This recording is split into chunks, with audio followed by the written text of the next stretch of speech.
izinkan memperkenalkan diri kita. Nama saya Muhammad Pendaftar Ihsan. Nama saya Nadira Alhamdulillah. Nama saya Andrea Proyek. Nama saya Nabila Sukyani. Nama saya Maura Febrianisa. Nama saya Putri Syamila Mahesa.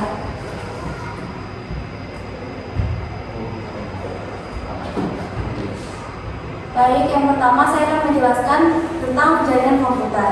Jaringan komputer itu mengacu kepada perangkat komputasi yang saling terhubung, datanya saling terikat dari satu ke yang lainnya. Nah, perangkat jaringan itu menggunakan aturan yang disebut sebagai protokol komunikasi untuk mentransmisikan informasi melalui teknologi fisik ataupun kabel.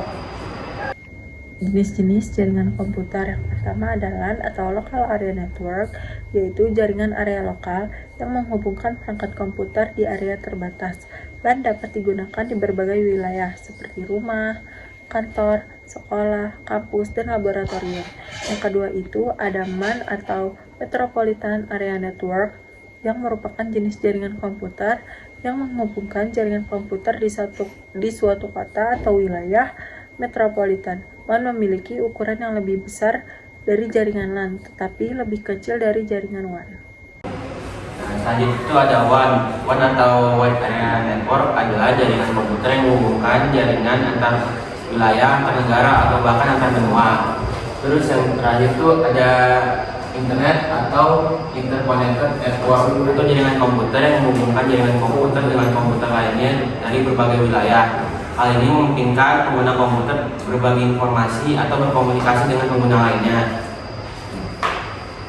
Selanjutnya ada penelitian topologi jaringan. Topologi jaringan adalah pengaturan substansial dari jaringan di mana semua terhubung sama lain, di mana menggunakan tautan jaringan atau jalur penghubung. Saya menjelaskan untuk terhubung satu sama lain. Topologi jaringan juga menjelaskan tentang bagaimana data ditransfer dalam suatu komputer.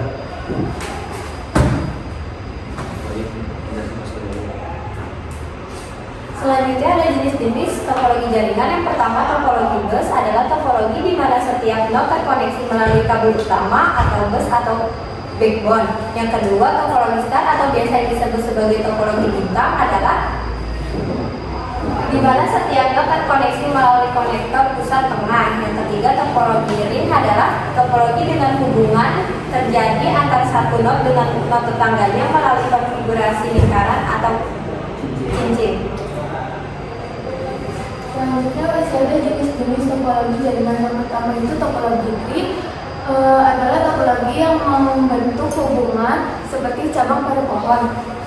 Topologi hibrid adalah topologi yang menggabungkan dua atau lebih topologi jaringan seperti bintang, cincin, dan smash.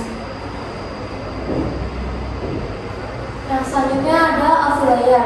Sebelumnya oscillator itu merupakan kepanjangan dari Open System Information, di mana oscillator itu adalah model referensi yang tercipta dari kerangka yang sifatnya konseptual.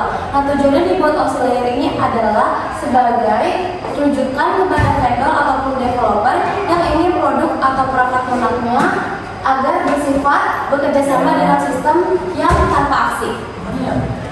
Selanjutnya adalah penjelasan 7 OSI layer. Yang pertama ada physical layer. Lapisan fisikal yang menentukan kecepatan, tegangan, besaran fisik, dan juga mengalirkan bit antara perangkat. Berdasarkan formula, fungsi dari layer ini mendefinisikan media transmisi jaringan, metode pensinyalan, topologi jaringan, pengkabelan, dan membangun arsitektur jaringan itu sendiri. Yang kedua ada data link layer. Lapisan berfungsi untuk menyediakan media menggunakan MIA address, serta bisa melakukan proses error detection. Ataupun tugas dari lapisan atau layer ini adalah menentukan setiap bit data yang ada menjadi format yang disebut dengan frame.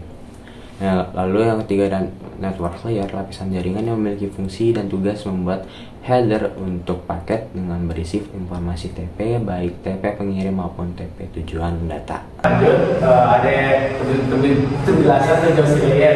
Yang pertama application layer, berinteraksi langsung dengan pengguna yang menyediakan layanan HTTP dan FTP. Yang kedua ada presentation layer, mengkonversi format dan data untuk aplikasi termasuk kompresi dan enkripsi. Yang ketiga adalah session layer, mengelola sesi komunikasi antara aplikasi, memastikan data diperuntukkan dengan lancar. Nah, yang keempat adalah transport layer, memecah data menjadi paket dan menjamin pengiriman yang andal dengan kontrol aliran dan pemeriksaan kesalahan.